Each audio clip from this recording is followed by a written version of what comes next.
Welcome, everyone. This is the Onwards workshop on mental and emotional well-being. This event was organized by Onwards, which stands for the Opportunity Network for At-Risk Writers, Artists, Rights Defenders, and Scholars.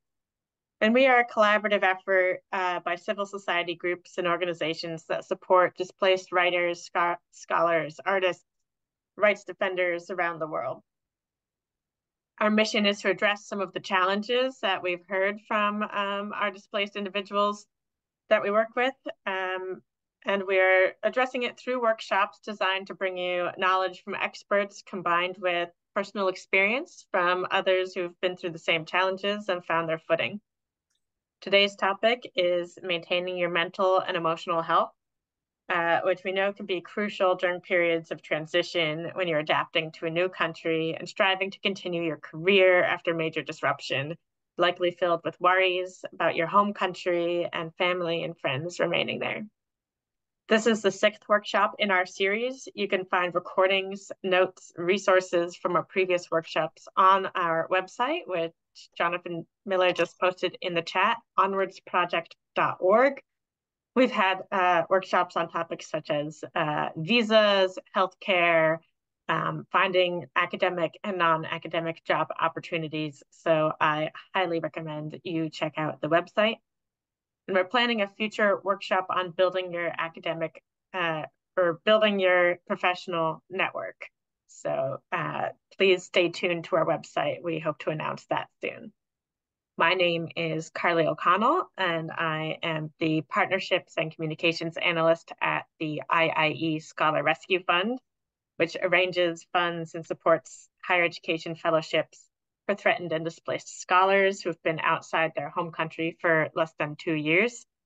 And I'm a proud member of the working group that arranges the workshops for Onwards, and I'll be moderating today's workshop. As I mentioned, today's presentations will be recorded. The recording, PowerPoint, and other notes and resources will be available on our website, onwardsproject.org, over the coming weeks. So please direct any questions to the chat or Q&A function. If you would like to ask anonymously, there is an anonymous feature in the Q&A function, and we will address them throughout the presentation. The structure of our workshop will be a presentation by Dr. Craig Katz on the topic of resilience for about 50 minutes. We'll have 10 minutes for Q&A after that, and then Yudit Namer will speak for another 25 minutes, and we'll have Q&A after that up until the end of our time at 3 o'clock Eastern. So there will be plenty of time to get your perspectives throughout, and thank you all for being with us today. That's enough from me. So Craig and Yudit, why don't you each briefly introduce yourselves?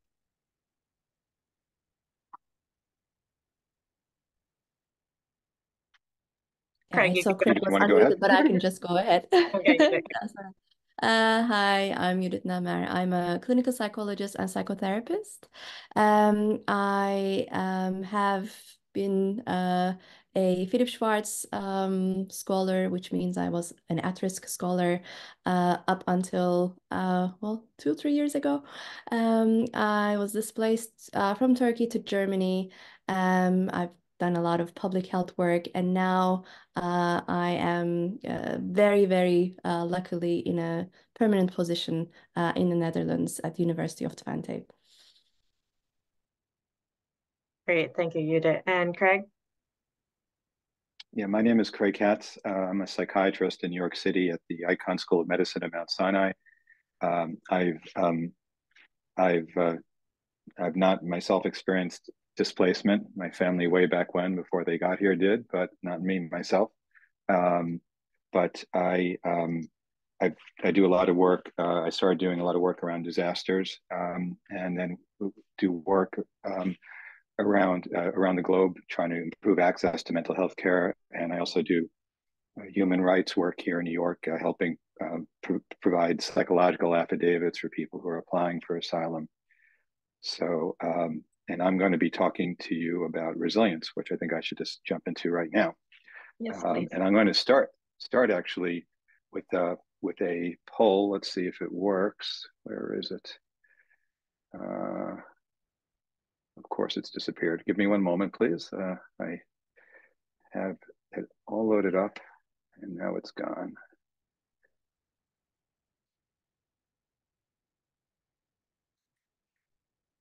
Here it is. Okay.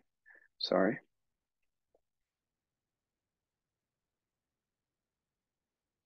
Okay. So the question to you is, what word or phrase comes to your mind when you think of resilience?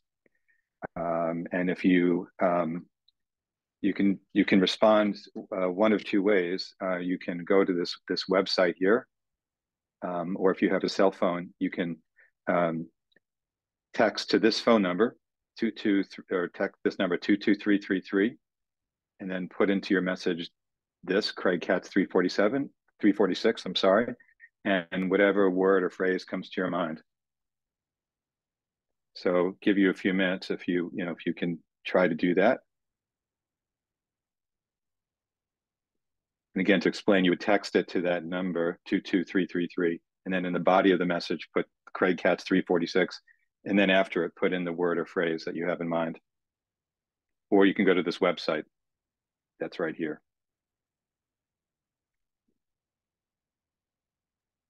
You can find a link to that website in the chat.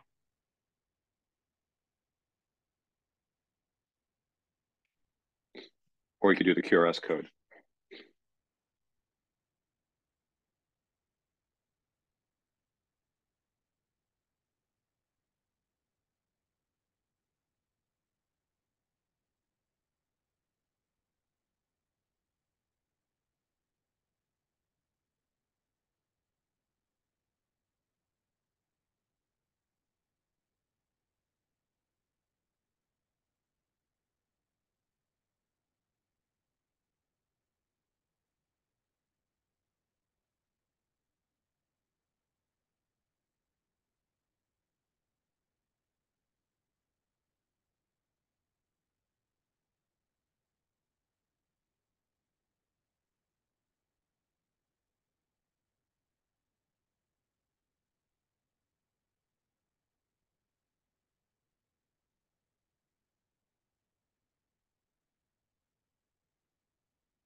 All right, as it's slowing down a little bit, as you may know, it puts in bold the most common words. So a lot of people seem to be emphasizing survival, but I see a lot of topics, a lot of ideas that I'm going to touch on, including where did I see it? Okay, so stable, recover, and survival are so far the most common responses. And definitely I'm going to talk about all of those. One word that hasn't come up too much, but did come up is adapt, which I'm going to be talking about a lot too. And I think balance is an interesting one as well, because I think resilience, right, is about recovering your balance. And so that's what I'm going to talk about too. And in fact, some ideas about mental health involve the idea of balance, or being able to restore your balance. I'll just give everybody another moment or so. And strong is coming up a lot as well. And certainly resilience involves strength. Although as I'll also say, it also involves recognizing when you don't feel as strong as well. All right. Thank you. I think I'll stop sharing that for now and get to my presentation. And you'll see, maybe we'll go back to that at the end, how much I've touched on of that. All right.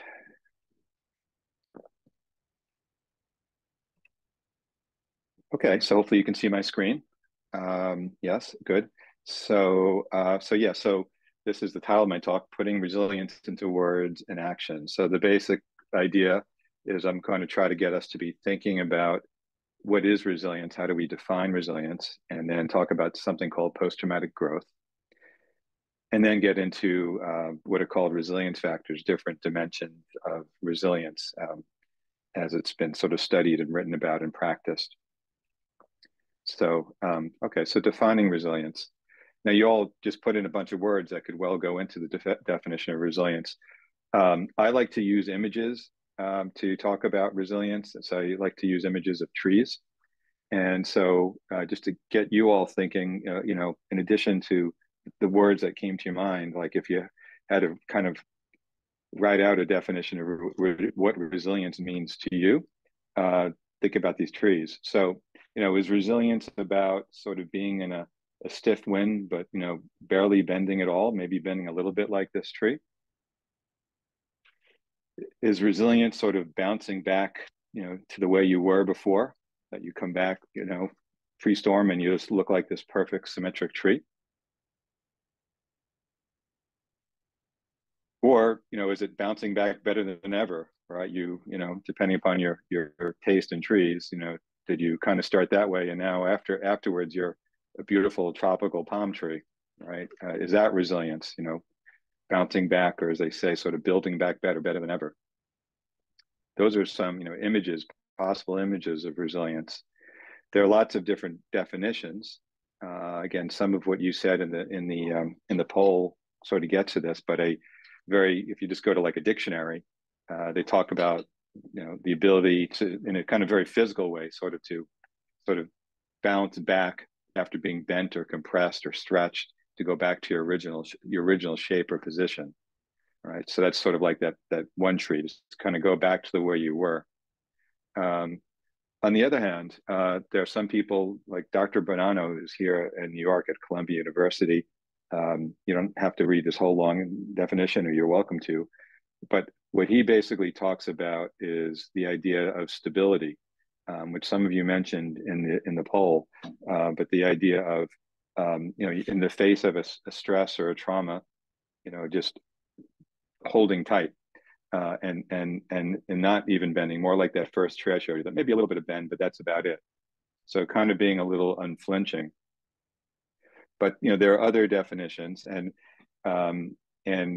this kind of gets into the idea, I think, worth thinking about now. Is resilience a trait that we have? Is it a behavior? Do you act in a resilient way, or is it an outcome? Is it something that you achieve, or any of all the above?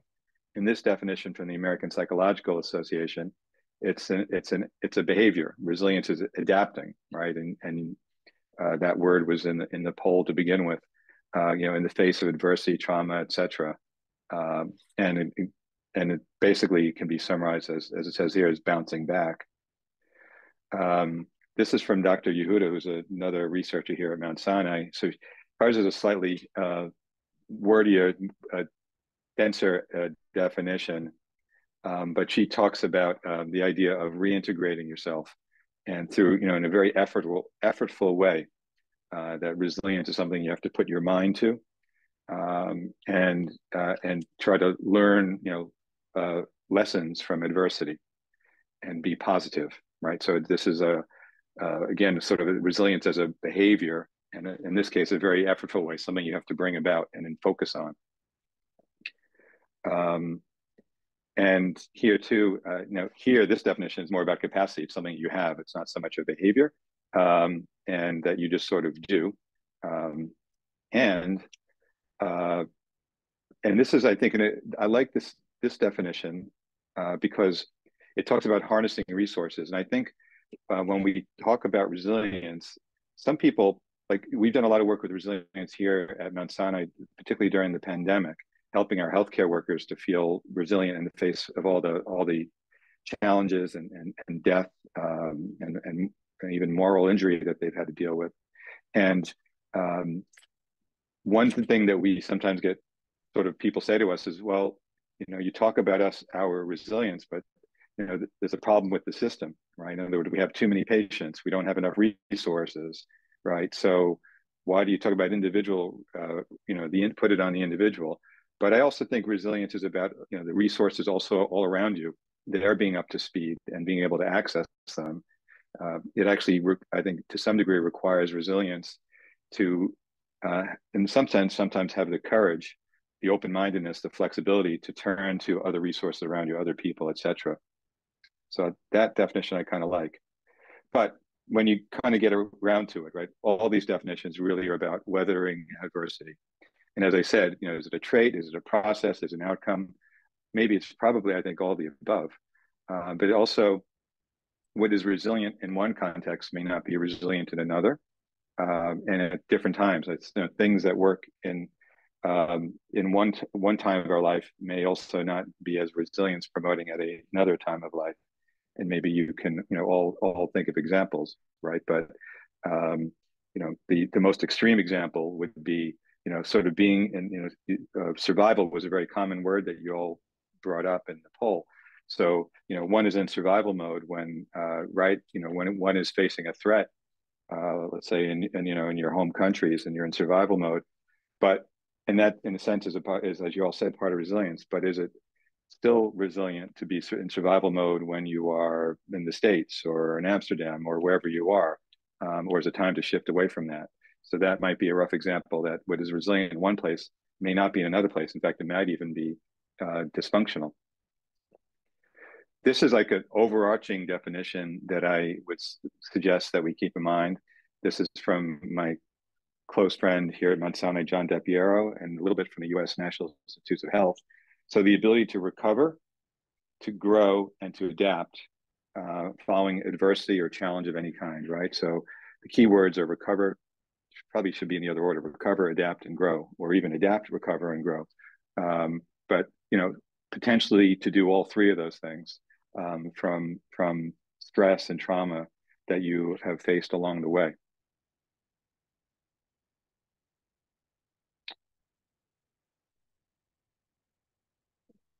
I'm sorry, whoops, here we go. So this brings me back to the tree images. So this was an idea that I got at a conference a long time ago, and I think it's a really, really good idea.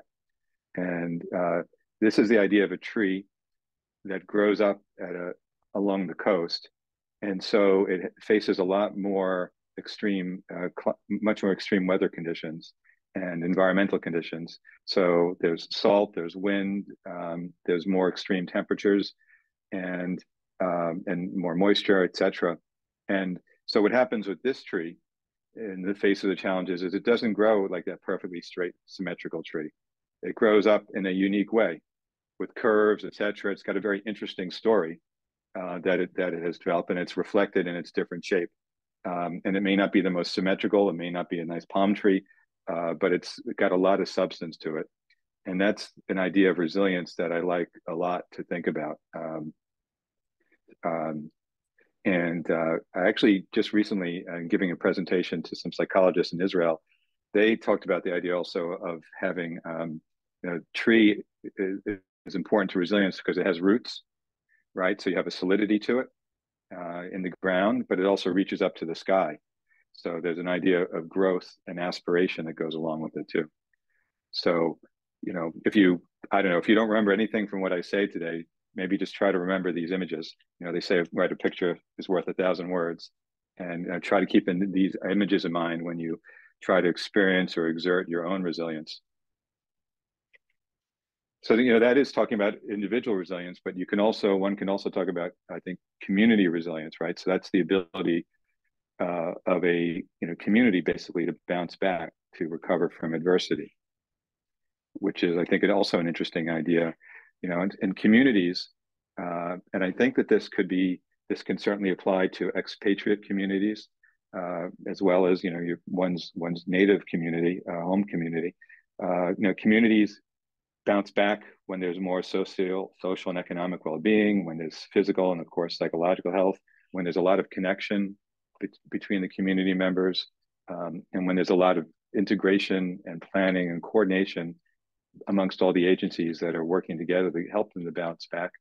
Also talk about the idea of risk communication, which is when you're talking to an affected community or when you're in an affected community, the way risk is communicated can make a very big deal in terms of how people bounce back. In other words, being overly optimistic or overly pessimistic doesn't help. And so this is a study that I find quite interesting from Hurricane Sandy, which you may know was a so-called superstorm that hit the New York area. Was it 2012, I think it was, and devastated a lot of the coastal communities along Long Island and parts of New York City. And these researchers went in, and what they did is they interviewed community members out in the Far Rockaways, which is a relatively low income area for the most part of New York City that got like a direct hit. It's a coastal community that's right there facing the Atlantic, and they got slammed. But a pretty poor, struggling community on the margins to begin with. And they interviewed them about their recovery from the event, how they felt the response went, how they felt their voices were heard. And they came up with this interesting idea of the resilience reserve, which is the idea of how much basically fuel you have in your tank when something bad comes along. In this particular case, they were talking about the fact that this community was working so hard to just survive day to day, facing all the adversity they did, the crime and the poverty, and let's say unmet health needs, that they kind of used up their resilience, so that when Hurricane Sandy came along, they were just not as prepared. They were kind of sapped, which isn't always how it works. Sometimes, facing a lot of adversity, we get sort of tougher and stronger. But they talked about how one can get drained from this. And they even talked about how the fact that this particular community maybe had been too resilient before. In other words, they'd gotten too good at surviving, and therefore, in a sense, were neglected from outside resources, etc. And then when the resources came in during Hurricane Sandy, it was kind of a little too late. So I like that idea of resilience reserve and thinking about, how much resilience is in your fuel tank. And these are graphs, and I'm not sure how many of you are used to reading scientific research papers, but I can sort of simplify this as best I can. This is from World Trade Center responders that we've done a lot of care and research around 9/11 responders here at Mount Sinai. And what my colleagues and I studied was over time, which is on the x-axis, how did people look on what's called the PCL, which is a post-traumatic stress disorder, a measure basically. How bad is their PTSD? Of course, not all the workers and responders after 9/11 had PTSD, but some did, some didn't. And the higher the score, of course, the worse the PTSD, the lower the score, the less likely they had. And you'll just see that there are all sorts of different graphs. And these are two different graphs. The first one are traditional responders. The lower one are non-traditional, like people who volunteer, but the top would be like police and fire. The bottom one would be volunteers, Red Cross, etc. And you could just see over time, people's responses were so different. And we could just take the top curve. But this, if you see my cursor, which you can see my cursor if I move it, yes, yeah. So if you see this bottom line, this is like what Dr. Bonanno was talking about. Someone who, the trauma barely registered for them, at least in terms of measuring PTSD. So they were pretty kind of, flat here. So they didn't have a severe reaction, and they stayed that way. That was, again, his conception of resilience. Now here's someone on this curve who actually looked okay early on, but over time started to look worse. And sometimes we talk about people having delayed PTSD. So this person may, or, doesn't look like a picture of resilience. They're going in the wrong way, as opposed to this curve. Someone starts out with a score, and this score would be consistent with having PTSD, post-traumatic stress disorder, and and over time, they're coming down. So we might define them as resilient. And here, we just have someone that looks bad from the start and unfortunately stays bad over time, right? Now, it's an open question whether these people in this group here, does that mean that they are not resilient, right? Because there is a whole discussion that can you have, let's say, PTSD, even bad PTSD, and still be resilient? And we'd like to think, yes, that the two of them are not contradictory. Because, for example, could their PTSD have been worse than that, right? We don't know, right? Could they have used maladaptive coping mechanisms like drinking, et cetera, to manage that if they were less resilient? So those are different, different examples. But again, I think on the surface, we'd say this person doesn't look resilient, but maybe not. And I'd be interested to hear your thoughts about that afterwards. There are also ways to predict who is more likely to do poorly after a traumatic event. And this is something that definitely, over time, I think is borne out quite well. I mean, the most obvious is the dose of trauma, how bad it was. And how do you measure the dose of a trauma? Well, obviously it's not, it's not necessarily a number, but it's really, did you lose loved ones? Were you physically injured? Were you, deprived of your way of life, of your job? Were you displaced? Right? Those are all different elements of exposure, and that's that's the most obvious one that we think about. But the rest of these things actually are, for the most part, things that we bring to an event. And I think that this is really important, which is that, and I may have a graph on this, but a picture of this, but the idea is that our prior experience with trauma has a lot to do with how we handle our current trauma. Whether we have a prior mental health history certainly does too. Not that having a prior mental health history means that you're going to do poorly, but was the problem diagnosed? Was it treated? Was it adequately handled? Or was it sort of overlooked and now it flares up even worse? And the fourth one is an important one too. People who had problems in their lives before an event. I mean, it makes sense, but it's really true, right? If they had economic problems, marital problems, spiritual problems before, they're going to do worse usually after a disaster. And then social support is really important. The lack of it is a problem, right? So something like Onwards is a really enormous source, not just of information, but of support. So it's a good example of providing the support, which is actually a resilience factor. But those who don't have support do worse. We hear a lot these days about loneliness as a risk factor in general for mental health problems. And it's certainly the case after trauma, particularly because trauma has a way of making you feel even more alone on this earth, even if you're sitting next to somebody else. It can make you feel extremely isolated, and as though there's nobody there or nobody that can understand. And then there are so-called secondary stresses, and that's like usually the example I give there is, let's say people after hurricane, let's say Hurricane Katrina that hit the Gulf Coast of the U.S. If people were displaced, and now they're displaced far from their home, they still have their job, but now they have to commute 2 hours, and now maybe they're living in a temporary shelter where there's poor heat and there's noise. Those are all secondary stresses. Or an example of secondary stress from the pandemic, where for those who lived in communities or countries where schools were shut down, having your kids at home while you're trying to work from home, those are all secondary stresses. People debate about gender, whether female gender is a risk factor for trauma, or whether it's, if that's something to that, or it's more likely the fact that women tend to be more likely to seek out mental health care, more likely to acknowledge their trauma, more likely to talk about it, or if there's something biological there. And then ethnic minorities, and I think this has a lot to do with, certainly we talk a lot here in the States, about the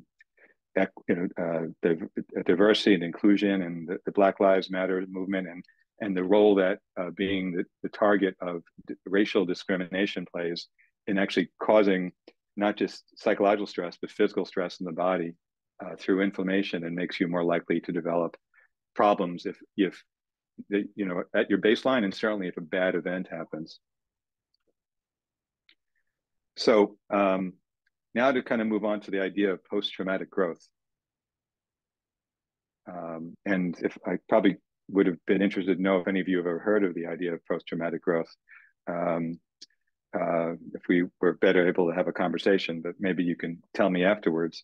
But the idea is that having the potential for growth after you engage in a struggle following a really bad experience, a traumatic or really challenging life experience. So, and yeah, we talk about it as both a process and then as an outcome. But the really important idea here is the idea of struggle. And that's what this green oval is sort of circling, right? Something happens and there's chaos here. And then how does one come out of it? Do you sort of come back like these yellow lines are kind of, these lines here, kind of more or less yourself? or do you go downhill, like this line here, or this green one, grow? And that's the idea. You know, obviously we'd prefer to grow and mature and be better without having to go through a struggle or trauma, at least. But there is the potential, even through bad things, for some growth to happen. And so the idea is to have a struggle. And these people who have studied post-traumatic growth talk about it in these 5 different areas. And probably the one that most people are familiar with is number 4. You go through something bad, you survive, and you have like a renewed appreciation for life, right? That would be an example. But these other areas are quite important. So personal strength, and like an example of this is, you know, when you go through an awful event, again, I just give an example from here, Mount Sinai, the healthcare workers who had to do a level of work at an intensity and under threat to their own health in a way they never had before, learn something about themselves and what they were able to do under those circumstances that they never would have predicted. So they felt stronger for it. Relating to others, having more connection to others, is a great part, nice kind of pro-social part of post-traumatic growth. Spiritual exchange, existential changes, having a greater sense of connection to the world, the universe, to something deeper that is unseen. And then new possibilities, which in other words is the idea of seeing opportunities in one's life that either one couldn't see before, or more likely is opportunities that one considered but felt foreclosed before, that maybe now seem open. And you know, in your circumstances, you know, I wish you that, you know, given your displacements, if are there possibilities that you now see and experience that you didn't know about before, didn't have access to, or didn't think were possible? That would be an enormous example of post-traumatic growth. So this gets back to the idea that PTSD, post-traumatic stress disorder, or some kind of like, you know, the most common problems that people have after a trauma in terms of like needing to see a psychiatrist like me would be PTSD or major depression. The other probably most common is a recurrent alcohol use problem, you know, kind of so-called falling off the wagon.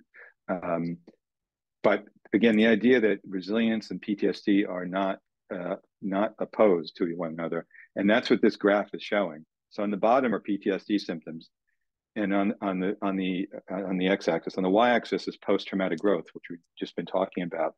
And so the idea here, if you follow this, is if you plotted this out, you see this curve here. As your PTSD symptoms go up, you actually are more likely to have growth up to a point. However, if the PTSD gets too severe, you start heading to this end of the curve, it starts going down again, right? So this is the idea again. I mean, in some sense, it's like the idea from physical exercise, right? No pain, no gain. You know, that the idea that the struggle, the pain, the distress of PTSD, even though we wish we didn't have it, even though we wish we didn't go through what we went through, has the potential to help us grow from it, right? And so, you know, this is, I think, a very optimistic and realistically optimistic view of resilience and growth and post-traumatic growth. So that's on resilience broadly and on post-traumatic growth, a related idea. So now I'm going to just talk for the last part of my talk about resilience factors, breaking down resilience. And this is my dean, Dr. Dennis Charney, is someone who's written a lot about resilience and studied a lot. He did a lot of this looking at special forces and work in our military, more recently interviewing people in the pandemic, but this goes back a number of years.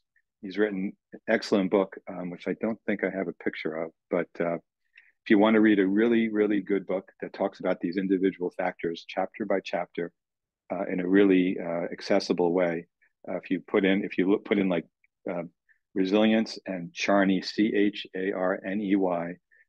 into a Google search or an online search, the book will come out. And it just came out in its 3rd edition, so it's post-pandemic edition. But these are the different factors that over time he identified as being promoting resilience. And colors don't mean anything. They're just there to kind of distinguish them a little bit.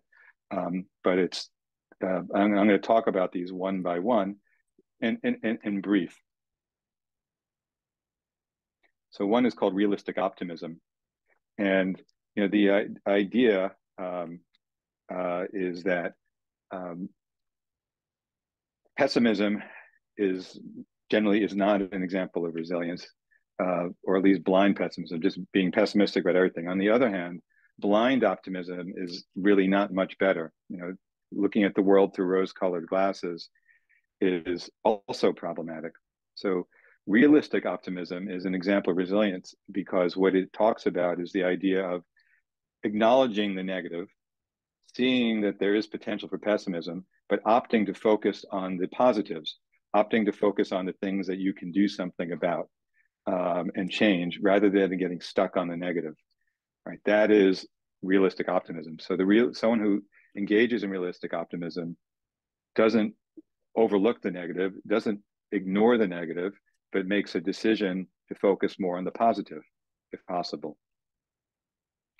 And if you look at this depiction of it, pessimism versus optimism, and usually, by the way, we do this in a workshop, so it's more of a dialogue. So I'm sorry, I'm just talking at you, but the pessimism is a much more rigid way of seeing the world, right? So someone who, and I don't like to call people pessimist or optimist, but someone who engages in pessimism tends to think of things in like a black and white way, in a very absolute way. So, so in these examples, I will feel bad forever, right? This is going to ruin everything, right? These sort of broad, dramatic statements. Whereas someone who engages in realistic optimism, it's a much more tempered, nuanced way. I will feel bad for now, but not forever, right? So, for example, right now I have a cousin who just had back surgery and is in a lot of pain and is horribly depressed and is being put on an antidepressant. And she's talking about how I'm never going to get over this ever again, right? And I think it's her, she's in a lot of distress. It's her depression that's speaking. She's actually usually an incredibly upbeat person. If she were her usual self, she would say to herself what I said to her, which is, this is temporary, this won't last, right? And that's more realistic optimism, because to tell her you're going to be fine and just leave it at that isn't going to quite cut it. You have to acknowledge the pain she's in, but say it's not going to last. Okay, so that's realistic optimism. Sort of, we might say sometimes yes, but. And then there are a couple of topics, and we've collapsed some of these topics together, but active coping and facing fear. So these are some quotes from various famous people over the years. James Baldwin, an author here in the States, and Duke Ellington, you may know, a famous jazz musician. So these are quotes that kind of get at the idea of what we might call cognitive flexibility, right? Which is the idea to be sort of flexible in the face of challenges. And one is to not avoid them, right? As Mr. Baldwin writes about, right? So, when people sometimes say to me, well, what can I do about that? Something in their life, what can I do about it? And I usually say to them, well, if you do nothing, the chances are zero that it's going to change. If you do something, the chances are better than zero that it's going to change, right? No guarantees, whatever it may be. And that's what James Baldwin's quote is about. Duke Ellington's quote, right, is about the tendency that many of us have to kind of get stuck in our worries, to ruminate over things, and to just spin around something, worry, in a way that both feels distressing and is not functional. So, and his idea, right, is, and this is certainly an ideal that I think few of us, or speaking for myself, can consistently live by, but which is to worry about those things that you can do something about and don't get stuck in other worries. And I like to talk about this curve, which maybe some of you are familiar with. It's got a name. It's called the Yerkes-Dodson curve. And although I didn't label the axes, so I'm showing you lots of graphs today, but the x-axis reflects your level of anxiety and fear. The y-axis is functioning. And the idea here is that anxiety, right, is at some levels is actually necessary for survival, and functioning, certainly for survival, right? Fight or flight we talk about, but even to get one to do things like one of my kids taking a standardized test for college. It's not fun, but they have to have a little bit of fear in them that they're, not, what if they fail? What if they don't do well, right? To motivate them. So anxiety is a little bit of fuel in our tank to a degree.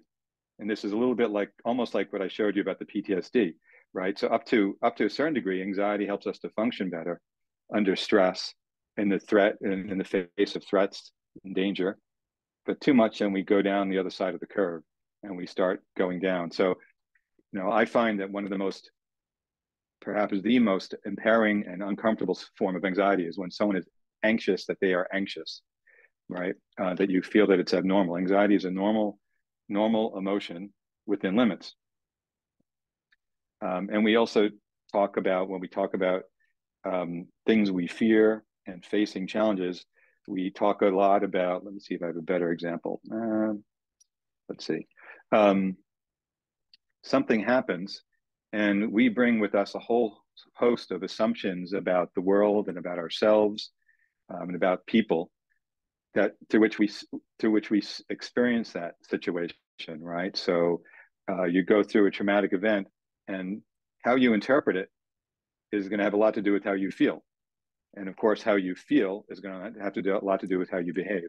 And so what we kind of talk about is examining or re-examining the kind of the assumptions that we all walk around with in life, through which we see the world, and making sure that they are as realistic and adaptive and flexible as possible before an event, or sometimes, unfortunately, when you go through a trauma, it gets you stuck in certain negativity that then has a cascade effect through your subsequent life and your daily life, and you walk around with if you just escaped a situation of, let's say, torture or threatened torture, and now you're in a place where that's not happening, but your conclusion is like all people are bad, right? That's a very extreme conclusion, and that's the kind of negative thought that's going to make your life very uncomfortable and very not help you to reintegrate and reacclimate if you have such an extreme thought. So that's the kind of stuff that we kind of go after sometimes in psychotherapy. This slide is just like a list of all the kind of negative ways of thinking about stuff on the left, and many of the positive ways that we can think about. And so what we want to do, if you think back to that slide, is shift as much as we can from cognitions, negative ways of thinking, to positive ways of thinking. Going from something like up here, like I don't deserve love, to I deserve love, I can have love, right? Those are examples. And the way Dr. Charney's book talks about fear, facing fear, is these are like his sort of steps, his guides. Excuse me. So I think the first one is a very important one, which is to avoid avoiding. In other words, you definitely want to avoid the threat. Get away from the, right? If you've been displaced, you've gotten away from, whatever threats you were facing in your home country. But we want to avoiding thinking about it now, or avoid ignoring the feelings that one has about it. Even, I've talked with people who are seeking asylum, who they're here in the States, they feel comfortable here, but they don't want to mingle with their expatriate community, of which we have like so many different expatriate communities here in New York City. Not so much because they're afraid word is going to get back home, but because it just reminds them of back home, and then they're isolated. They may not be speaking the language, English yet, and be integrated. So that's an example of bad. That's avoiding. But anyway, fear can be a guide or an opportunity, steering you in the right direction or the wrong direction, kind of like that curve, motivating us. If you're facing fear in the moment, just think about the big. I'm not saying just try to think about the big picture, and what you're aspiring to in life, and not just the immediate threat. I think facing fear with support, getting people behind you, of course, is very important. That's kind of what all this is about. I believe onwards about. So those are some examples. So to keep moving, I don't want to, in some sense, physical fitness and living well, eat well and sleep well and do physical exercise. I know that it's the hard part is doing it, but nonetheless, physical exercise and eating and sleeping well is a great way to recover from trauma, even if unfortunately, though, sometimes if you have PTSD or major depression, it can disrupt your appetite, disrupt your sleep patterns. But we want to get those righted as soon as we can. Right? Everybody wants to sleep well, and restoring our sleep is very important. And sorry to skip to number 4, but doing one small thing a day. We once asked our medical students. I did a similar poll. What are the keys to your wellness? And one of them said, I make my bed every day. Right, the idea that you start out your day doing something basic like that, and when you come home at the end of the day, no matter how your day was, your bed is neat and clean and welcoming. Right, those are like the small things that one can do to set the right momentum for the day, and also have it be welcomed. And this is a way to think about stress. This we borrowed from the U.S. military, but the colors, and I have this on my ID as well, because we handed out little ID badges to our staff with this. But to know where one's stress level is at any given time, and do some self-monitoring. And so you go from green, you're good, you're fine. Yellow, you're starting to have a little bit of anxiety. Orange, you might now be having some sleep issues. Red, you're having sleep issues, you're hopeless, at worst, maybe you're thinking about death or suicide. And knowing where one is on that scale, and knowing where the people around you are, so you can reach out to them too and help them, I think is really important. We did a program here where I said, put these on our ID badges, and we paired up people, staff, and they would check in on one another. Where are you today on this? And the other side, actually, we had little ways to respond. So, but this is the idea of stress awareness, being aware of your stress. This is something called box breathing, which is just a physical way to, often when we're anxious, we breathe too intensely. We hold our breath, and we don't use our diaphragm enough. And that really, it's amazing how much stress and anxiety that can hold in. And when you take deep breaths, it relaxes. And this is box breathing is the idea. It's a pretty simple thing. You're basically drawing a box with your breathing. You breathe in for 4 seconds, you hold it for 4 seconds, you breathe out for 4 seconds, and then you pause for 4 seconds. And there are lots of variations on this. But the idea is to regulate your breathing. And obviously this gets used in a lot and meditation, etc. But doing this for a few rounds, right? It's like 16 seconds, maybe 4 times, like a minute, can definitely bring down one's physical reaction to stress, which can help one deal with it more mentally. And if we had more time, because I'm going long, I would do this with you all together. But it's a pretty basic thing. 4, 4, 4. This is just for what it's worth. This is what the U.S. government says we all need for exercise. So 150 minutes a week of moderate to intense aerobic activity, which I take to mean where it's getting hard to have a conversation because you're breathing, and then 2 days a week of muscle strengthening activity. However you want to divide it up, that's what's considered ideal for self-care. Let's see. I don't want to talk too much longer, but for social support, Carly, how much longer should I talk? I think we want to maybe get to some interactive elements. Okay. Since we've been talking for a while. Okay. And we could come back to this at the end if we have more time. Sure. Okay. Fair enough. Let me see if I can wrap up with anything. Let me just say, I'll just point this out, and I'd be interested to hear what you all have to think. These are quotes from Viktor Frankl, who turned out to be a psychiatrist who survived the Holocaust, and he wrote A Man in the Search of Meaning, and he had these 2 quotes, about how people who were able to survive the camps because they had a sense of purpose, something that they were living for, even under the worst of circumstances. And I think that these are potentially inspiring quotes, but when I've showed them to some people, they think they're actually sometimes rather idealistic, and that it, that they kind of ignore reality to some extent. If someone's living in a neighborhood that's crime ridden and people are shooting at one another, it's hard to have meaning.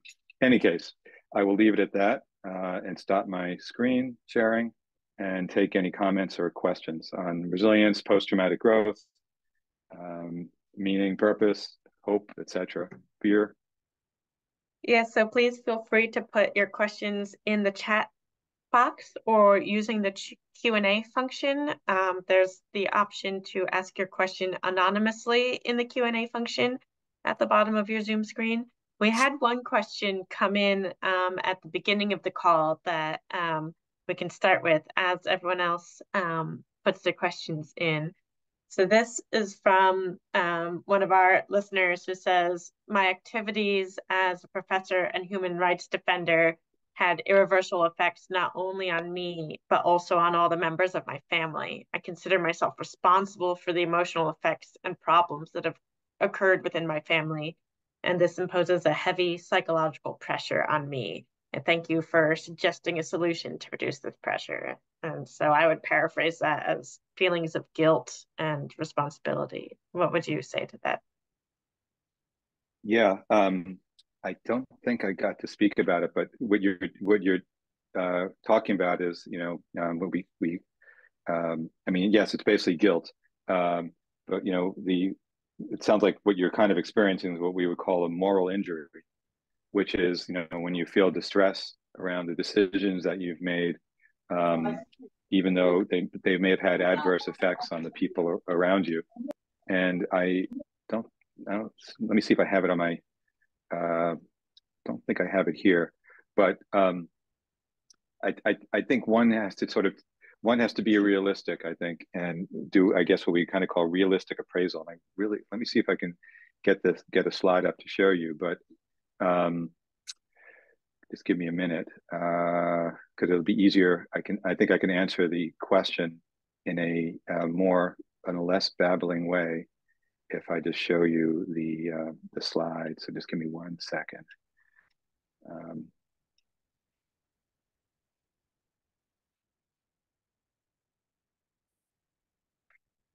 Almost there.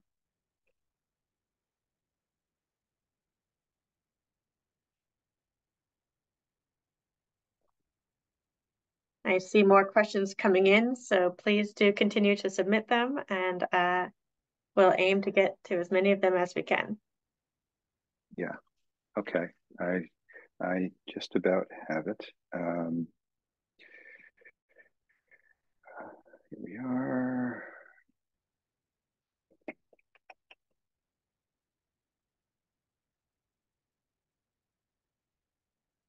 Okay, I'm going to share my screen.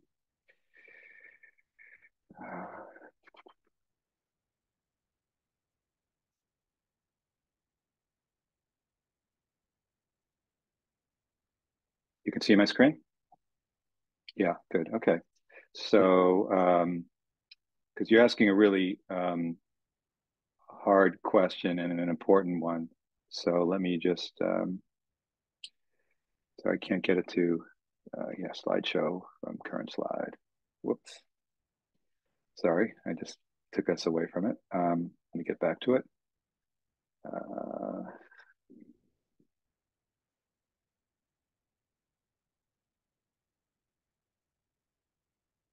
All right, this better be worth it, right?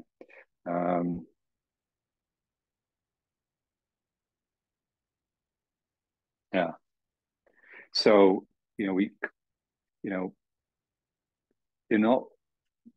we want you to sort of shift from the left to the right. And, basically I would say, if this makes any sense to you, often talk with people about having a bad case of the shoulds.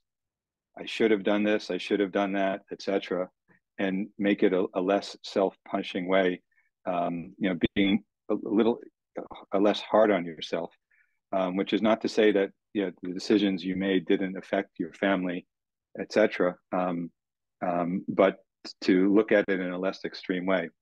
And you, of course, might be saying this is easier than done, but this is the way, this is the progression that, I would want to lead you through. I think that, yeah,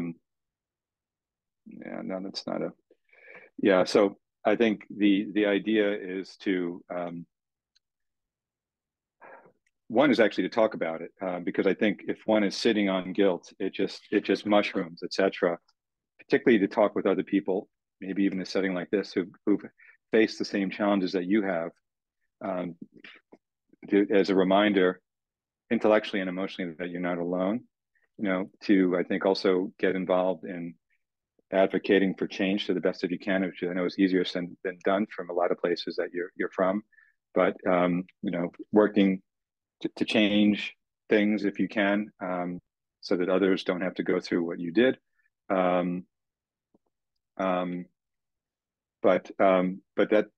those are just some of my thoughts. Whoops, let me stop sharing my screen.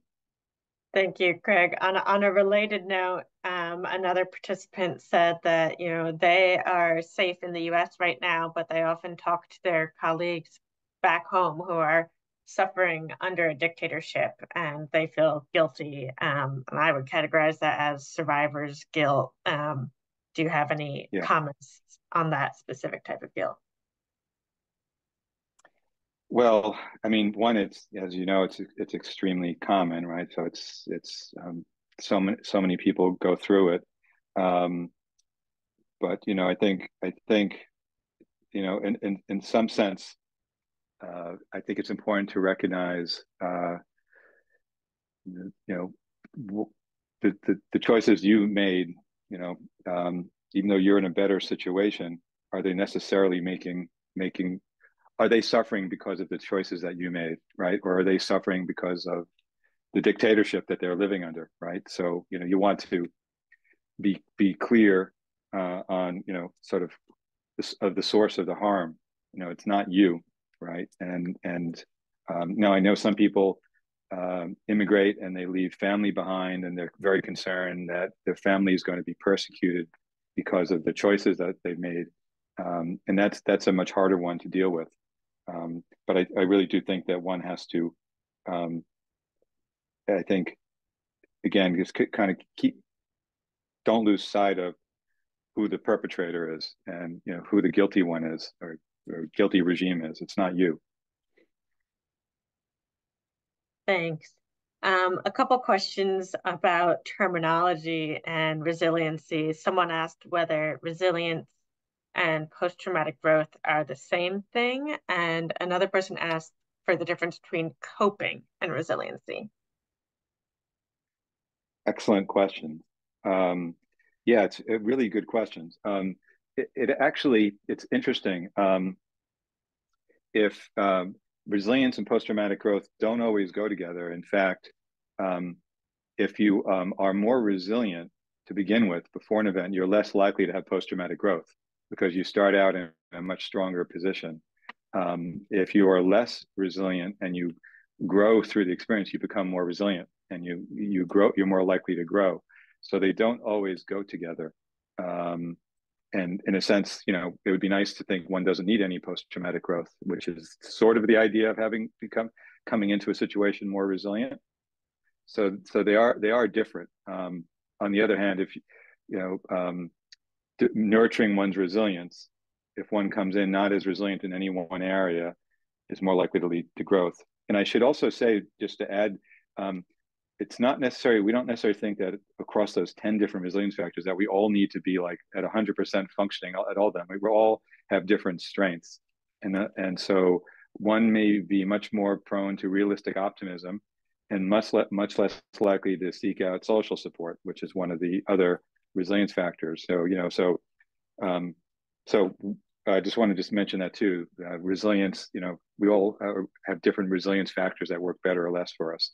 The difference between coping and resilience, I think I would say that, coping, if you define resilience as an act, is part of resilience. But we want to we want to cope, adapt, grow. If you remember back to the definition I gave you. So coping is a part of resilience, but we hope that one can do even more than cope, and sort of, cope, recover, and even grow, ideally, would be like the whole spectrum of resilience if you could. Great. And we have one more question. People are welcome to submit more in the meantime. But after this question, may ask Yudit to begin her presentation. So this is about what to do about secondary stress that you kind of take on from the people around you, especially your family members. We have a participant who has their own stress, and their wife is also searching for a job and stressed about that, and now they feel stressed on behalf of their wife in addition to their own stresses. Yeah. Well, I would suggest, I mean, it's easy to get stressed out together. It's harder to be resilient together, but I would try to do some resilience building things together. Exercise, for example, we didn't get to talk about spirituality or religion if you're given to that, but do some positive things together, I would say. I would also say, just with like the stress of struggling to find work, etc. It's a very real stress, so we don't want to minimize it. But sometimes I suggest, whether you're being affected by a spouse or not, that you just schedule worrying time every day.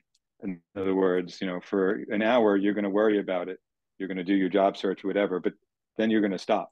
Worrying for 12 hours a day is probably not going to work for you. So you both could, so do an hour of stressing out together and complaining to one another together, and then you're done. I mean, those are just a few examples, but really trying to focus on doing some positive activities together in a way, and not feeling, of course, like you have to spend every single minute doing a job search, and not kind of revitalizing yourself and building up a little bit of your resilience reserve. I have a couple more questions. Oh, would you like to go ahead, Raghib? Maybe not. We have a couple more questions coming in. A lot of our participants are on 1-year programs, and there's a lot of uncertainty and instability that can be overwhelming. Do you have any advice on maintaining resiliency in the face of an uncertain future? Yes, I think that, I think it's, I'm trying to give you the most concrete answer to that. I think that with an uncertain future, you have to sort of take small bites out of time. In other words, focus on the things that are certain, today, tomorrow, etc. And focus on the things that you can control. Right? There's something which I didn't get to show, called the Serenity Prayer, that talks about the idea of knowing what you can control, having the courage to do something about it, knowing what you can't control, and being able to let it go. Obviously, the future is a sort of about as overwhelming of a topic as one can get, right? So you want to kind of narrow it down to smaller things if you can. Future's not going, hopefully not going anywhere. One last question, and then I'll switch to Yudit. What about getting very depressed and disappointed by even small failures? And how do you bounce back quicker and not have the littlest thing send you into a depression? Yeah, well, that gets back to what I was talking about in terms of if you remember the slide on cognitions and all those negative ones on the left and the positive ones on the right. There's almost surely, if you're aware enough to know that a small thing is getting you down, you kind of want to look at the chain of thinking that gets you there. Like what assumption are you making about that small thing that's making it more depressing than it should be? So that, I think, is a really important point and a way to get at it. And you might need some help uncovering some of those assumptions that you're making that may be overly negative, overly rigid. So that's one. I mean, the other is also just to make sure that you're not having like a clinical depression, right? Which, is going to tend to make you feel much more sensitive to small things. And there you might actually need to get some help, talking therapy, medication, or if that's not your thing, talking to clergy, or even there's a lot of evidence for good cardiovascular exercise being very good for depression. So you want to make sure you don't actually have a depression, and you also want to make sure you're not relying on any substances to take the edge off of it. Good points. Okay, so now Yudit is going to talk to us about her advice and experience and findings, and then we'll have plenty more time for questions in about 25-30 minutes. So Yudit, why don't you go ahead? Yeah, sure. Thank you. And thank you to Craig for this wonderful presentation. I think it just sums up, a lot of joint experiences. So I don't have a presentation. I just want to talk to you about some of my experiences, some of, I think, our shared experiences. Feel free to turn on your camera so I feel less alone. You don't have to, but I just would feel much better to kind of look at participants when I'm talking, if that's all right for you. If not, also perfectly fine. So yeah, I just want to talk about my experiences, my very, I think, specific experiences, but I feel that they might be less specific than I think. And since I'm also a clinical psychologist and psychotherapist, someone who has gone through, being exiled, I hope I also can bring in those experiences together. What I would like you to do again, if you feel comfortable, while I'm talking, let's also maybe crowdsource some coping mechanisms together. I will share some of mine, but if you also would like to write down in the chat some of the strategies that you have to keep yourself mentally healthy, or something that you have done and has helped you, I think that will be just nice to share. And while I'm talking, I will also kind of come back to the chat and see whether they resonate with people. So to start with my experience, I left Turkey in 2016, quite suddenly, after I was working at a university that was shut down. Also, I had signed the petition that put a lot of us at risk for the same regime still. And I kind of had to leave quite without much preparation. So when I arrived in Germany completely because I just happened to have a visa, and I could leave without much thought. I ended up in Germany without a job. Through, again, networking, through some help by new friends, I found first a 2-month scholarship that paid 500 euros a month, and then a little more substantial scholarship, then another little more substantial scholarship, then a job, but it was all very short contracts. So 1-year contract, another 1-year contract, another 1-year contract. So I was, I think, for around 7 years, I was always in the state of, okay, what happened before? What am I working now? And trying to secure the next position for myself.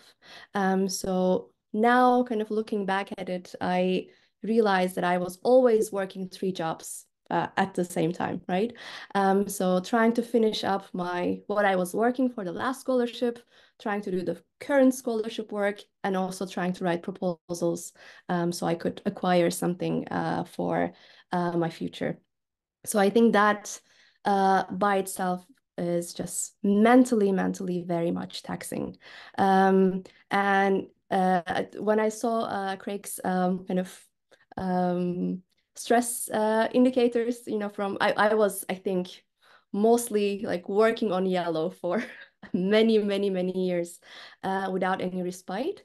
But what I would like to say is that I think although it's very important to kind of keep checking our stress and keep trying to raise the alarm if something is not going well, it is also, I think, sort of normal.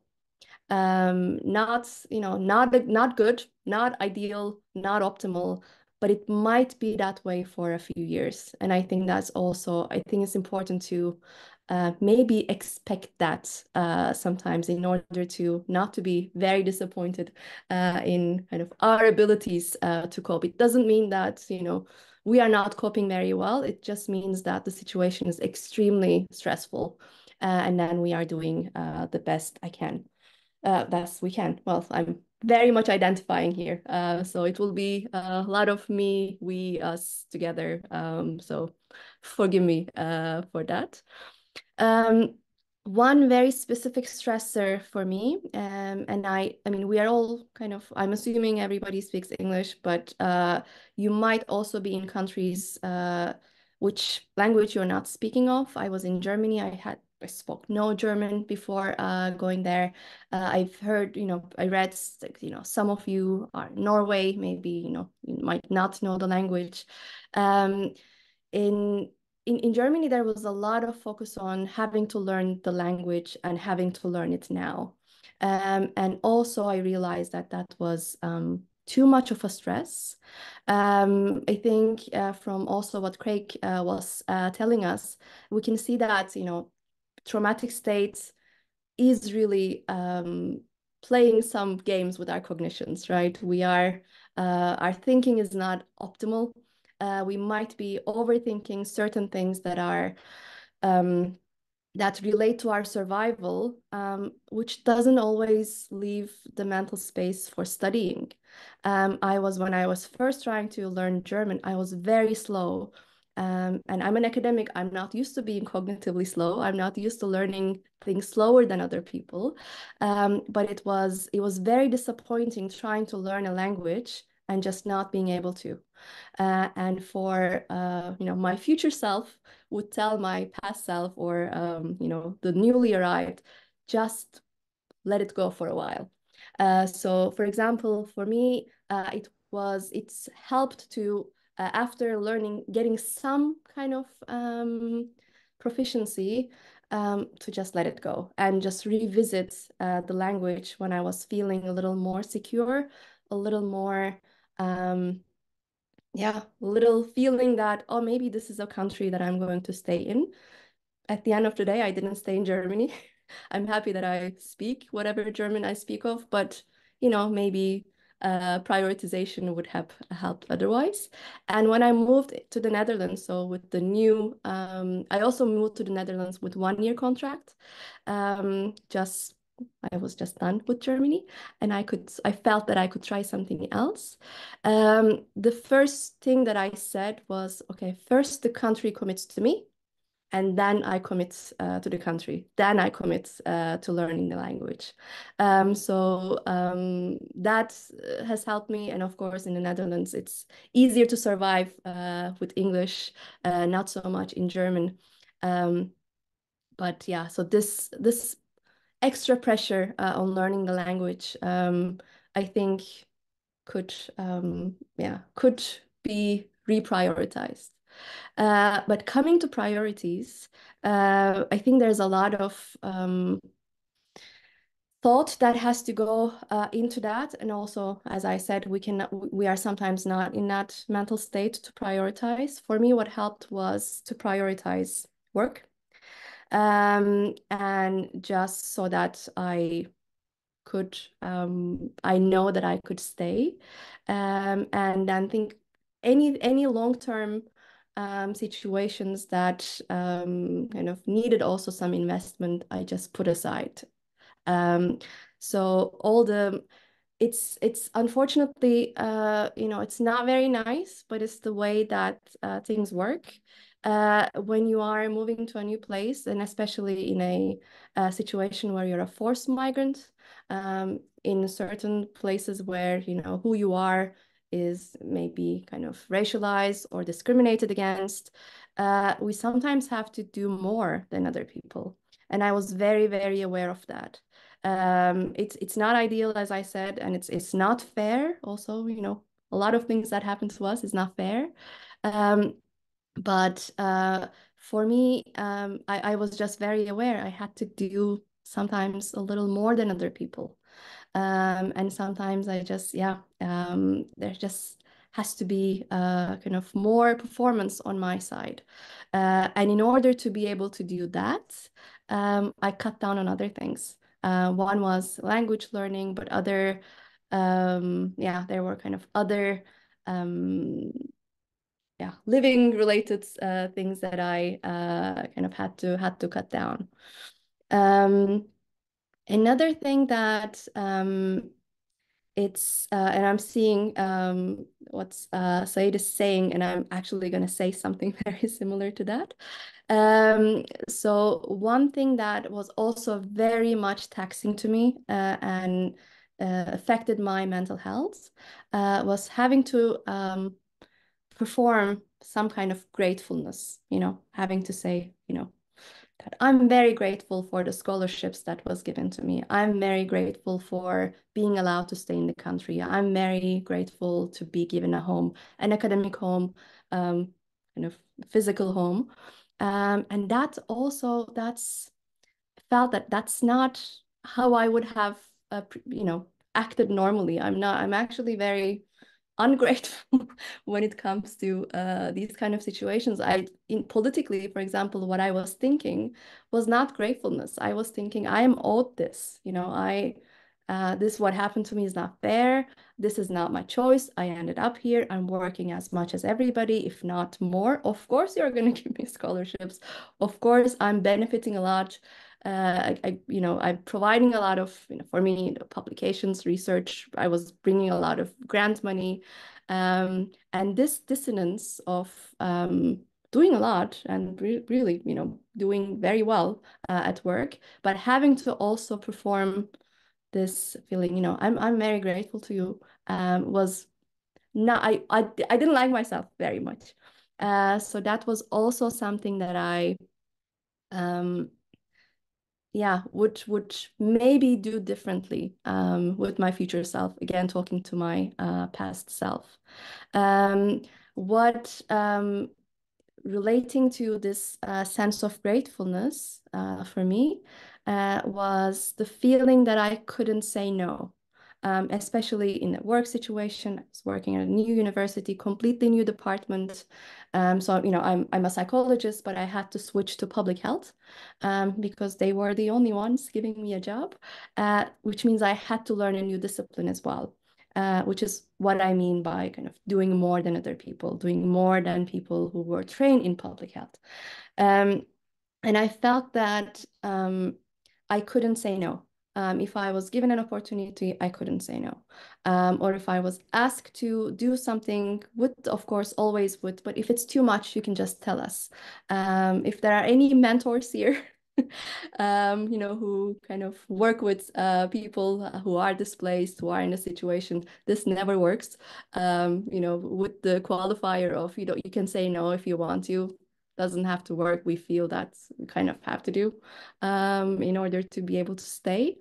But I was always kind of very aware of what I was saying yes to, and whether if that was something that I knew was gonna, I don't know, upset me, make things a little more difficult for me.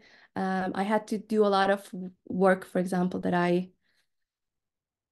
don't want to say I'm not comfortable with, but I just didn't like doing very much, or, just, and at some point I realized a lot of what I was doing were things I didn't like next to each other. And then that became unbearable in a work situation. So just being aware of what we are taking on our plate, what we are saying yes to, what we are saying no to, I think is also something that I would tell my previous self. But in addition to this idea of gratefulness, I think this was not only work related. I think this also affected the quality of relationships. It brought a lot of power differential, with my new friends in this new country, especially, if they were from work, that this idea that somebody was giving me an opportunity, it just created a level, like it was quite off. So I realized that I could bring, more equity in friendships, more equity in relationships, and trying to actually move on from more shallow relationships to more equal relationships, more people who show solidarity rather than, feel bad for me, was something that was really, really like a survival tactic for me. I mean, I have a lot, but I will try to balance so it's also not overwhelming. One thing that I also experienced, and I realized it only after coming to the Netherlands. I'm a trained mental health professional, and this took me years to realize that I lost a lot of self-confidence after I've moved out of what was familiar to me, either through discipline or through what I know I like to do, what I know, what I also know I'm good at. For example, I know I'm a good teacher. I like teaching. I was in a teaching position in Turkey, but after coming to the Netherlands, it wasn't a possibility because I wasn't trained in public health, but also because the language was in German. It would again take me years to be fluent in German, to teach in German. So that was something that was denied to me. And I really felt it at a loss. And I'm not as strong a researcher as a teacher. Like my strength is in teaching in academia. And not being able to kind of do something that I'm good at, and doing a lot of the things that I'm maybe mediocre at, it really affected my self-confidence. This was also, of course, coupled with discrimination, racism. My qualifications were questioned quite a bit. If whether my PhD was the same level of PhD as other, people who got their PhDs in Germany. And as soon as I came to the Netherlands and as soon as I started teaching, it was just like a switch. I cannot that it's really difficult to describe the feeling. But as soon as the first day I was in the classroom again, first it was great to feel that I remembered how to teach, or I remembered that some of the ways to connect to students. So that was great. But maybe like 7 years of loss in confidence, I was able to gain maybe 2-3 sessions of teaching. And I remember coming home and saying to my partner, like, oh, what I can teach. Like this is something I'm good at. Why did I forget this? So just I think making sure well, I tried. I just couldn't get the opportunity. But knowing what you're good at, one thing you're good at doesn't have to be, like set of skills. And being able to do that, whatever that is. For example, now having, thinking back, I would probably volunteer to teach something. Because I know this is something that I can do. I was very busy, didn't think about that. I was thinking about other things. But this feeling of self-confidence, this feeling of I can actually do something would have also helped me survive maybe a little better, and not kind of damage my self-confidence the way that it has.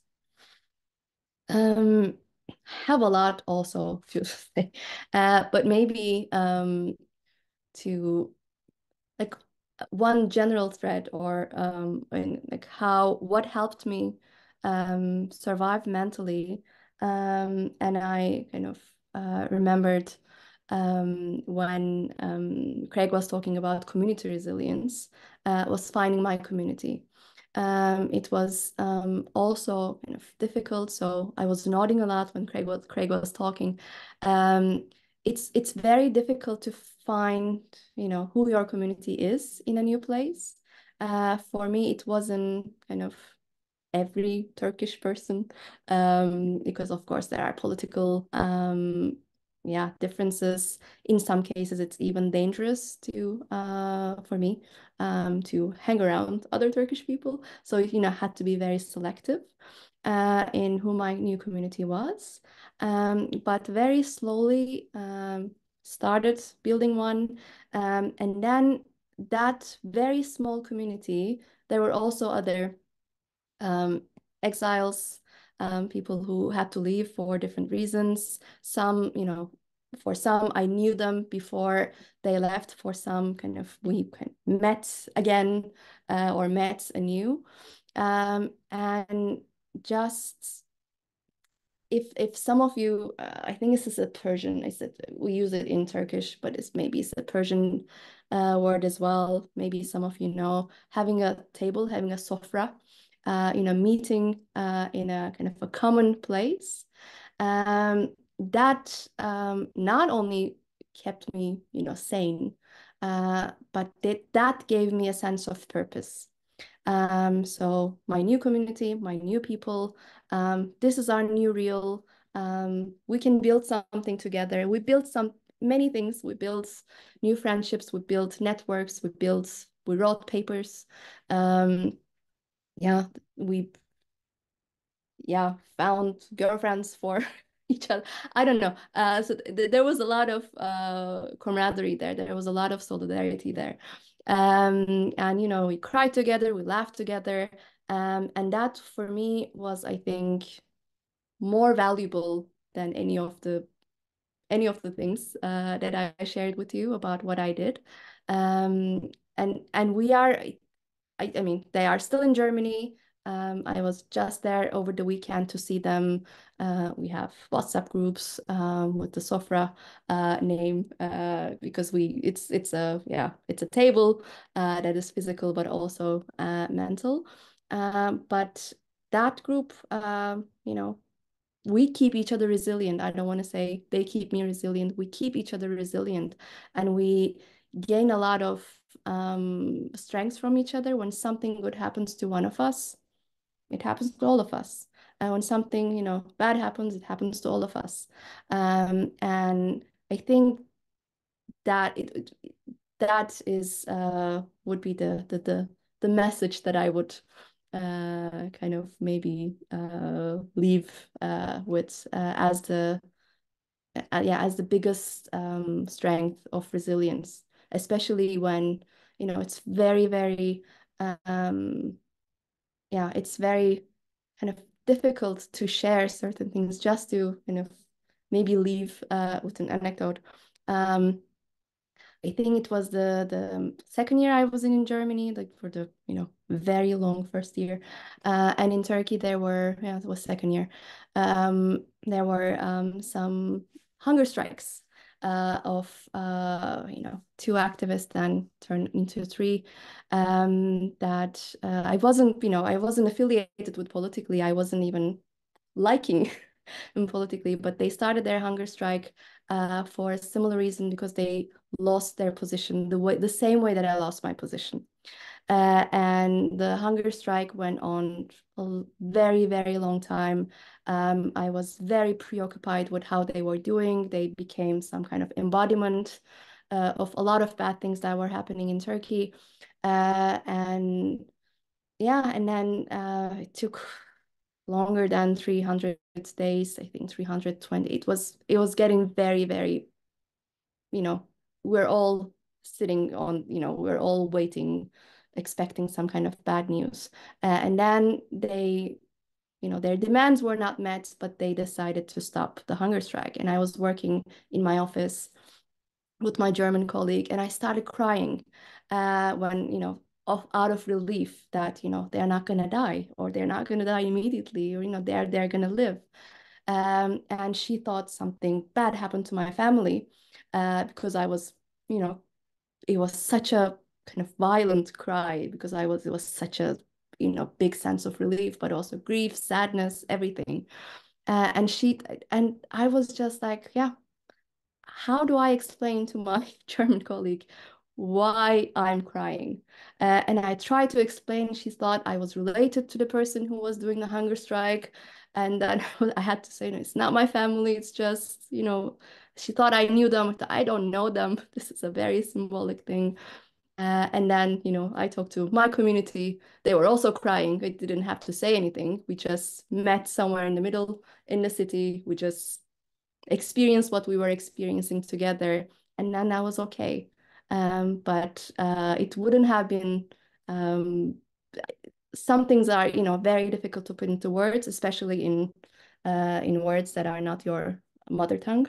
So yeah, finding some kind of community that, you don't have to explain a lot of things, and just to share the load with you would be my last, yeah, word of, I don't want to say advice, but yeah, sharing coping mechanism.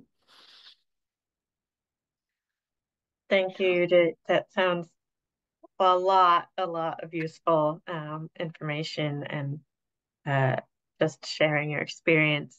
Does anybody have questions for Yudit? I see one more of a comment. Somebody says the experience that you shared, they're the same what they're experiencing now, and that as you said, there are things to be grateful for. So it's good to know that nobody's alone out here in what they're going through. Any more questions for Yudit? You can put them in the chat or in the Q&A. I just want to say that I'm also going to save the chat because some of the some of the coping strategies seem, yeah, some things that I have to remind myself to kind of keep doing, like things like yeah, meditation, things like just going for a walk that I always say I will do, I never do. So this is a good reminder also for myself. Thank you. Can you just repeat the 3 jobs that you said that you were doing? Oh, at the same time.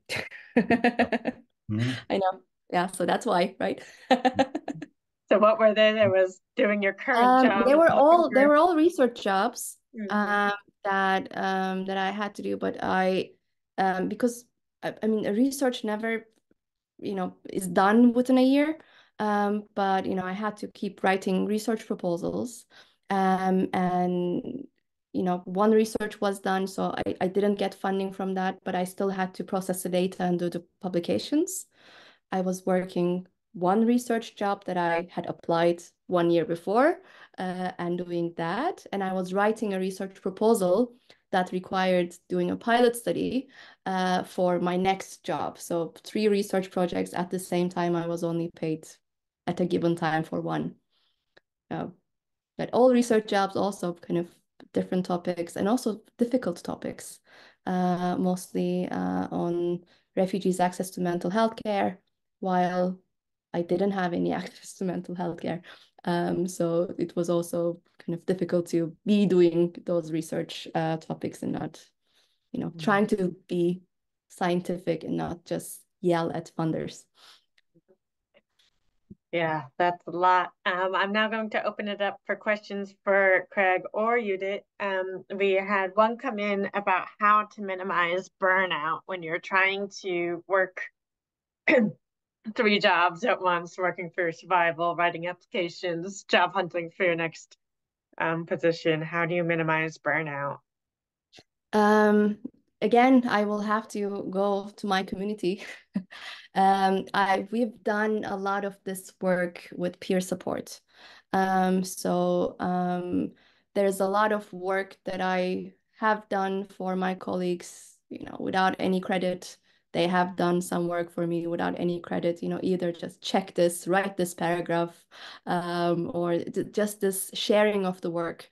This, unfortunately, I couldn't find something that was part of like structural to minimize this, because for if you're precarious, usually you don't get to enjoy some of the things that are available for long-term employees. Now I'm a long-term employee.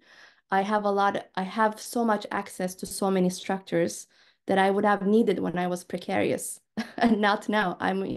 Now I have a more or less a solid position. I don't need many of the things that are available to me in terms of kind of burnout. I would have needed them when I, was working with 1-year contracts. But yeah, for me, especially again, if you don't have access to the structures, doing things together with people, writing circles, or whatever the kind of artistic work that you do is just doing them together. Thanks. This one is more of a question for Craig.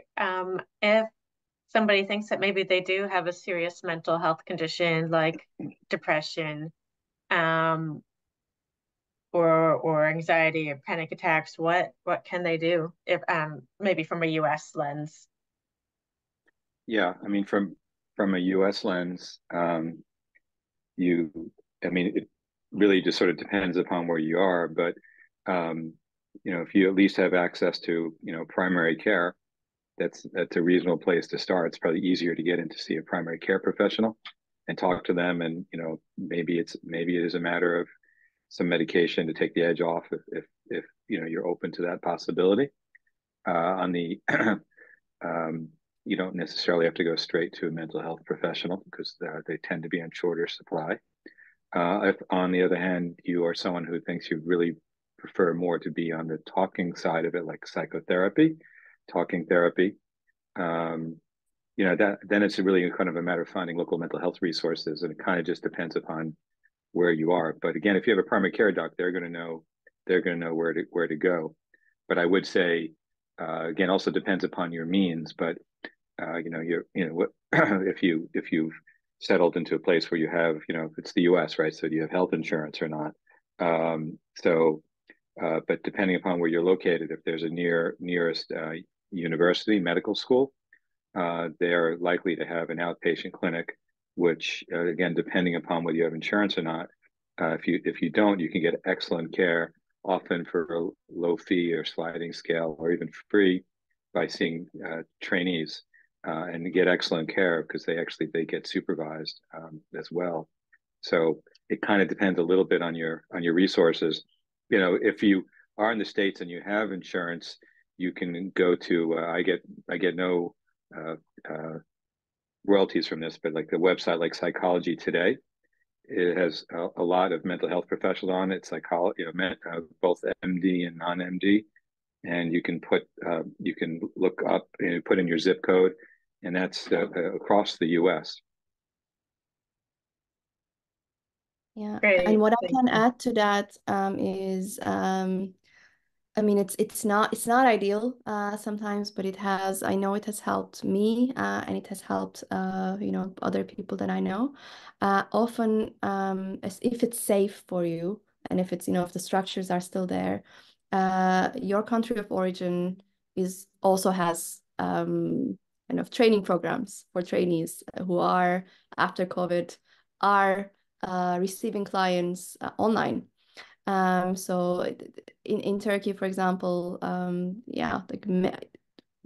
many of my colleagues, friends ended up seeing somebody from Turkey online. Of course, this creates a lot of problems in terms of licensing, in terms of whether if you're living in the US, whether you can be seen by somebody who is someplace else. But usually in the country of origin, that's not a problem, or that's legal, or you're still covered. So it's a gray area. It's not fully recommended, but it has saved the lives of many people that I know. So it's just something to consider. That's good to know. As we start closing up on the end of our session, I'd love to ask for you to put in the chat, what's one takeaway that you are coming away from this talk with? What's one thing you learned today? What's one thing you're going to remember from this session? You could put that in the chat. In the meantime, another resource that might be useful to share for the US audience. Craig, do you have a list of hotlines if somebody's in danger of hurting themselves or? Well, yeah, I mean, there's a new US hotline, right? It's you dial 988, and actually that's actually a good way to also potentially find local resources. But just dial, and that was started I think in the last 6 months. So it's meant to be potentially a suicide and crisis lifeline. So that's for more extreme moments. But even if you're not at that moment, they do have access to local mental health resources. So it's not a bad place to start. Also, I put it into the chat. Great. And to get the ball rolling, maybe Yudit and Craig, what's one thing you learned from each other this session?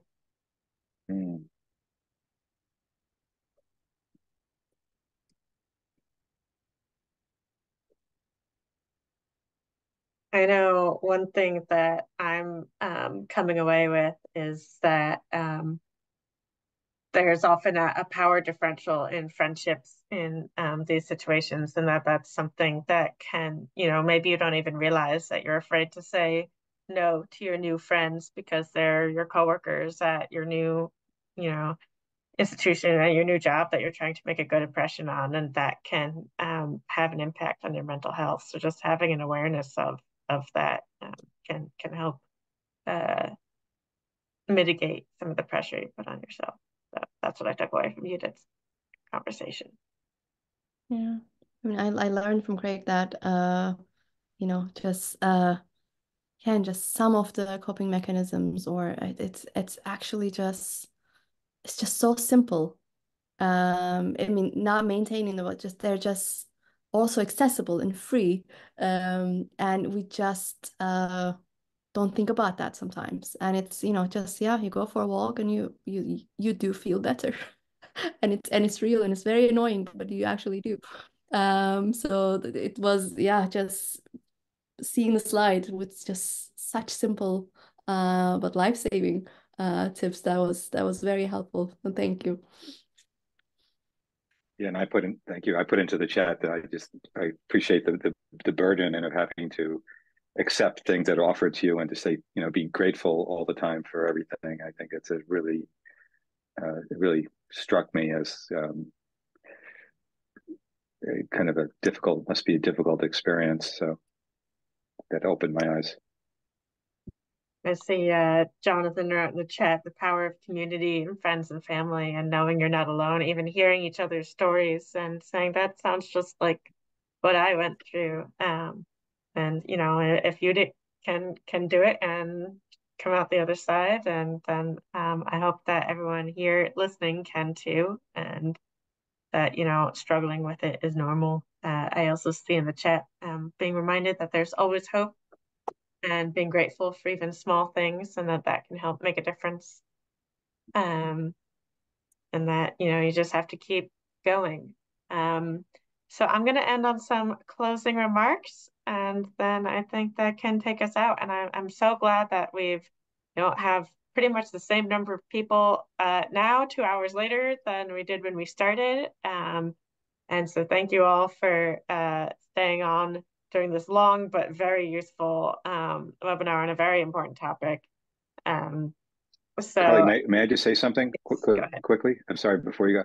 I just want to say something I didn't say in my talk, which is that, I mean, I'm talking about resilience from a theoretical, practical sort of, view, et cetera. But I mean, the fact that you're all here, right? You're living resilience, each and every one of you, right? You're the embodiment of it. So I have no doubt that you could, if we had more of a dialogue, that you could teach us about resilience too. Yes, and that's something we'll be continuing to work on as we develop these webinars, is how to balance interactivity and actually getting to hear from you all with safety and security concerns, because we do want to record these so that people who couldn't make this time be here. So please keep attending, write to us if you have suggestions. Thank you all for your time today, especially Yudit and Craig. John, if you could repost Yudit and Craig's websites from the beginning in the chat. Yes, somebody asked for the slides. Those will be available on onwardsproject.org, probably sometime next week, as will a recording of the conversation. Also, check our website, make sure you are on our email list so you can find out about future webinars and resources, and we'll alert you when the recording and slides are available. You'll be able to find out about our upcoming webinar, which we don't have on the schedule yet, but it's coming out, on building your professional network. And we're also hoping to launch a LinkedIn group for this community so we can network and chat with each other outside of the webinars. So thank you, everybody, for your time, and I look forward to seeing you in the future.